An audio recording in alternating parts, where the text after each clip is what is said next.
Assalamu alaikum wa rahmatullahi wa barakatuh. Alhamdulillah wa salatu wa salamu ala rasulillah wa ba'd. My dear brothers and sisters, Alhamdulillah, we are coming to the end of this year, 2020. And I thought, let me share some thoughts with you about what happened in this year and then about what we think we should do and what are the key things to focus on in the year coming ahead of us, which is 2021. So let me begin by making this dua and wishing all of you a beautiful 2021, inshallah, a year that is free from tests of every kind, inshallah, a year that is full of good health, a year that is full of prosperity, a year that is that will be evidence that we learned from what we faced in this year 2020. Just this morning, somebody sent me a little slogan which said that my message to those who are working from home is be thankful that you have a home and be thankful that you have work. And I would say I want to add a third one to that, and which is that be thankful that you do not have COVID. So let's go to where a quick, brief glimpse of the year that went past, which is 2020. So I'm looking at from, say, December 2019 to December 2020.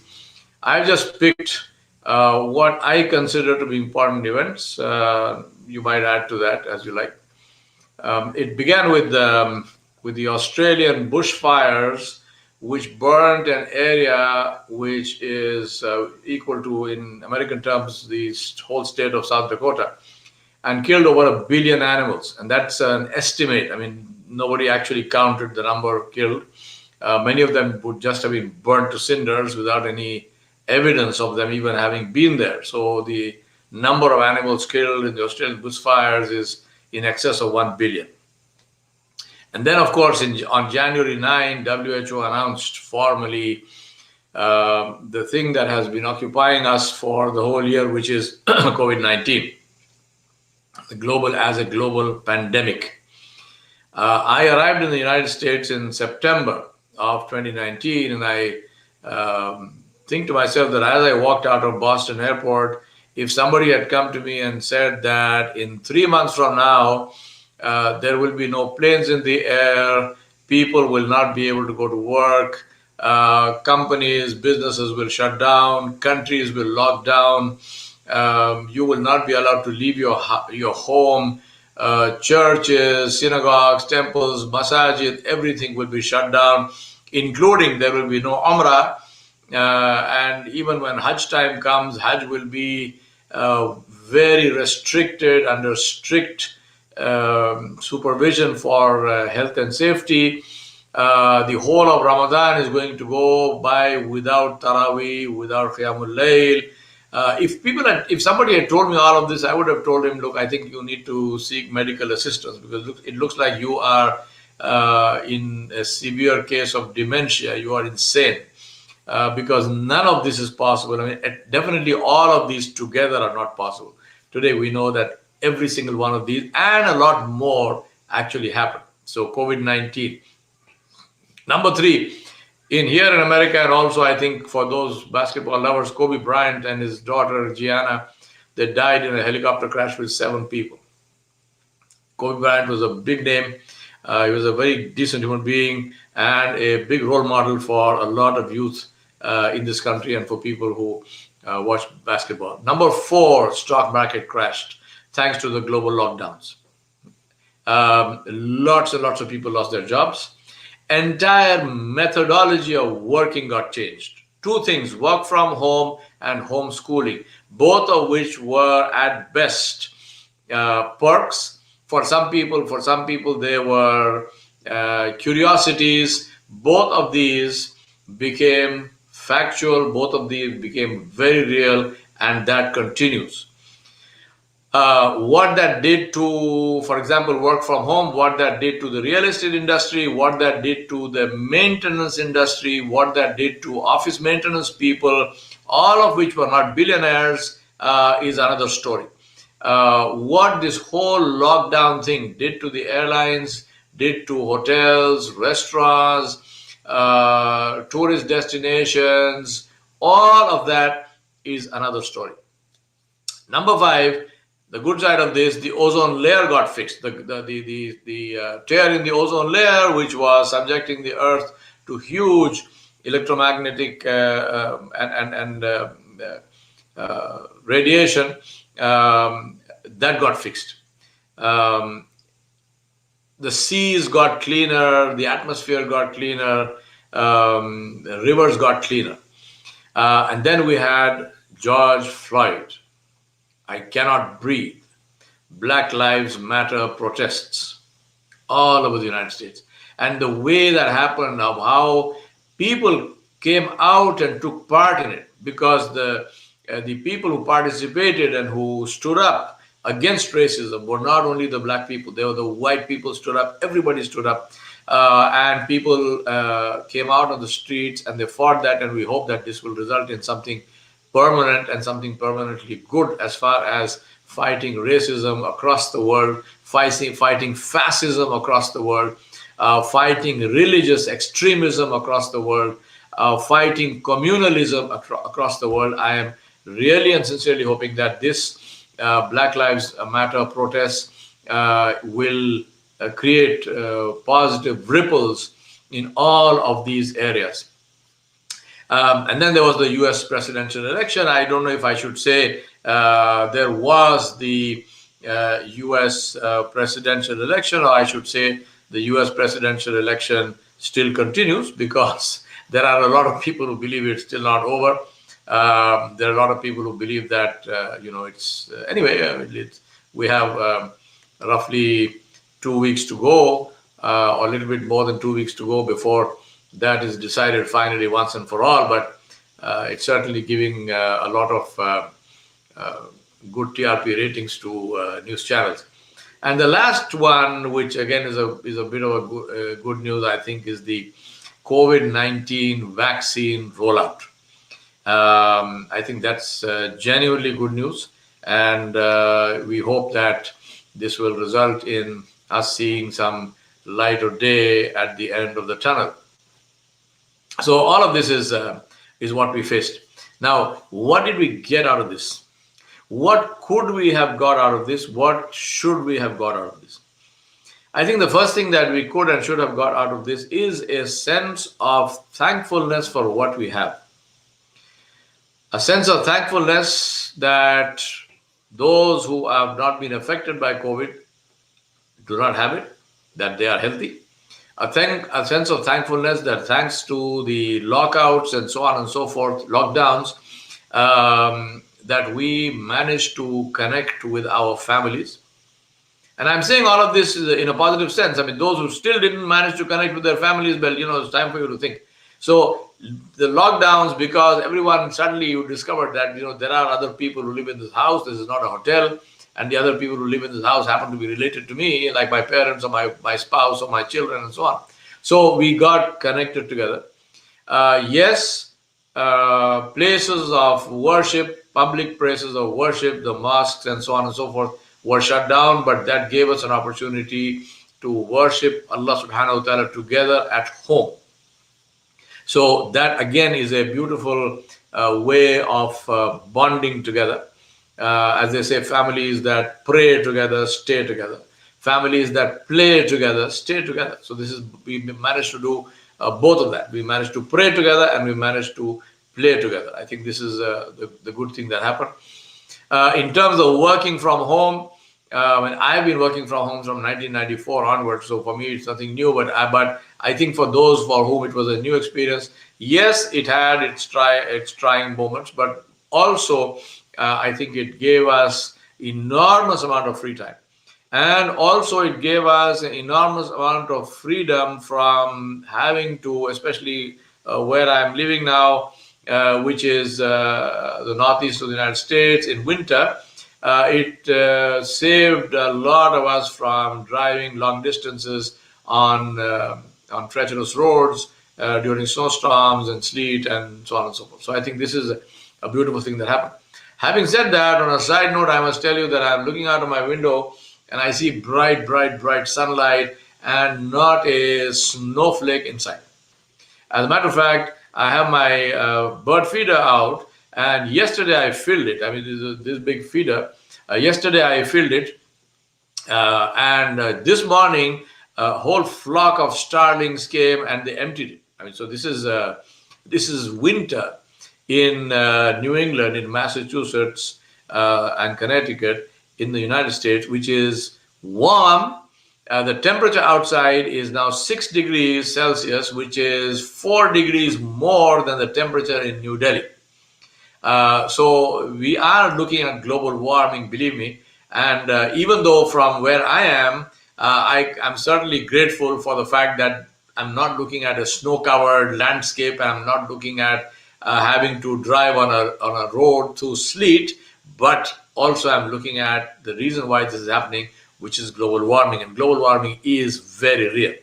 So we got to appreciate that. We got to appreciate what's happening. We got to appreciate being together with the family. We got to appreciate being together and working from home. So potentially a lot of time saving, potentially a lot of opportunity to do something good. Third one is, as far as homeschooling is concerned, parents suddenly discovered that the raising of children cannot be outsourced to teachers. You can't just take the kid, dump it into the school and forget about him for the next 8 hours. It doesn't work like that. The child is yours. You brought it into this world. Allah subhanahu wa ta'ala used you as the means. So therefore you have to look after the child. So a lot of people got introduced to homeschooling. For some of them, maybe rather rudely, but I think it's overall a wonderful thing that happened. Then we had the opportunity, all of us who probably said to ourselves and probably said to others that I'm going to reflect on my life. I'm going to restructure my life and my life strategy, my life goals. I just need a little bit of time. Well, guess what? Allah subhanahu wa ta'ala gave you that time. As I mentioned in some other lecture, Allah subhanahu wa ta'ala asked us this question. Allah said, فَأَيْنَ تَذْهَبُونَ? He said, where are you going? And at that time, we didn't have the time to answer Allah subhanahu wa ta'ala. We said, no, I'm very busy. And Allah subhanahu wa ta'ala brought us to a halt. Bang, khalas, now tell me, where are you going? Meaning that look at your own life and see what you need to do to change that life to become more positive, more effective, and more beneficial to everyone around us. We had the opportunity to do that. Which brings me now, therefore, going forward, what must you do? I want you to use this acronym, this CIE, right? CIE. C stands for compassion. Going forward, I think one of the biggest lessons that this whole thing taught us, and this whole thing meaning COVID-19 being the overall umbrella and all that resulted as from COVID-19. Because through this, we also saw some examples of absolutely heroic human effort to help people. And these were not government, these were all individuals. For example, the amazing effort to help people, the so-called migrant labor in India, people who were abandoned by all the establishment and who walked literally over, in some cases, over 2,000 kilometers. They walked on public highways, they died in the process and so on. The way that these people were helped, the way that these people were fed, they were sheltered, they were helped along by ordinary citizens. It's an absolutely classic example of how crisis brings out the best in people. Alhamdulillah. The same thing happened here in the United States. We had example after example of people feeding COVID relief, masajid, churches, synagogues. People got together, they created funds, and this continues till date. I'm very happy to report that where they were and are, they are feeding people who are hungry, who don't have food. Food is supplied to them. It's given to them at home on the doorstep. People are delivering parcels to them. People who needed help with rent, house rent, because they had lost jobs, they were given given assistance. People who lost their jobs, they were given financial assistance and so on. So, alhamdulillah, a lot of work, compassion. So that's, I think, the first thing that we need to. Now, we showed that, alhamdulillah, we need to reinforce that. We need to ensure that we don't lose this. So, compassion. Looking at the world with compassion.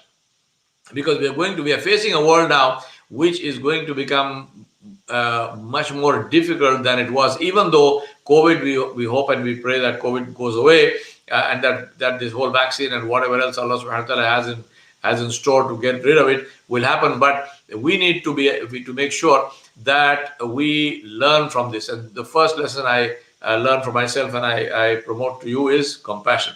The second lesson, which is innovativeness, meaning that old solutions will not work for new problems. One of the new things that's coming up very rapidly is AI, artificial intelligence. What AI will do to the global landscape, the global business and work landscape, is something that can only be imagined. You are seeing some signs of it. You will only see more and more. Many things which are portrayed and presented as conveniences also mean that those things mean loss of job for somebody else. All your tele this, tele that, telemedicine, tele law, tele whatnot means that somebody lost a job. Now, I'm not against progress, I'm not against efficiency. I'm just saying that, remember that somebody has lost a job, and that somebody has a family to feed, that somebody has mortgages to pay, they have rent to pay, they have food to put on the table, they have children to look after, pay school fees and so on. And who's going to do that? So we have to find innovative solutions to our problems. The problems of the world coming ahead are not the same. So the same set of solutions, whatever they were, are not going to work. We need new solutions. Number 3, the E. C, compassion. I, innovativeness. And E is entrepreneurship. By entrepreneurship, I do not mean only businesses. I mean to take responsibility for yourself. An entrepreneur is the one who says that I am responsible for what happens to me, and I'm going to make every effort to ensure that that thing which happens to me is the best thing that could possibly happen to anybody. And an entrepreneur is somebody who takes people with him or her. It's not only about me, dog eat dog. No, it's about me and my environment. And my environment consists of my family. It consists of my neighbors. It consists of my society and country. It consists of anyone who comes into contact with me in any way. I must have a positive effect on that people, which means that we shun all exclusivist ideas. We shun all fascist ideas. We shun all extremist ideas. We shun all ideas which say that I am superior to anybody else on any basis whatsoever. Whether it is color, whether it is gender, whether it is philosophy, whether it is religion, whether it is anything. We are human, and in this world, as far as this world is concerned, we are equal in the sight of Allah, and we should be equal in each other's sights. So the entrepreneurship is to take the world with you. I take the world with me if I'm an entrepreneur. So 3 things going forward. As I said, we learned patience, because patience was forced on us. We learned to appreciate each other. We learned the value of meeting people because we were forced not to meet people. Believe me, today one of my biggest struggles is not to hug my friends when I see them. Especially in cases where there is bereavement, where there is a funeral, and I cannot hug this person who I love so much, who lost a dear one. And this is a physical, human, psychological need, but we can't do that because of COVID. So it brought home to us the importance of this, and we are waiting for the day when we can do that without any problem. So therefore, 3 things going forward: compassion, to develop more of that and demonstrate more of that. Number 2 is innovativeness, new ways of dealing with problems. And number 3 is entrepreneurship, which is to take responsibility for ourselves and not dump it on the government, not dump it on the external environment, but say, I am responsible for what happens to me and what happens around me, and I will do whatever it takes to ensure that that is positive for me and for everyone around me, because there is no way something can be positive to me if it is negative to somebody else. I want to end with that. I want to wish you all a very happy and a very prosperous and safe year going forward and many years to come. Wassalamu alaikum wa rahmatullahi wa barakatuh.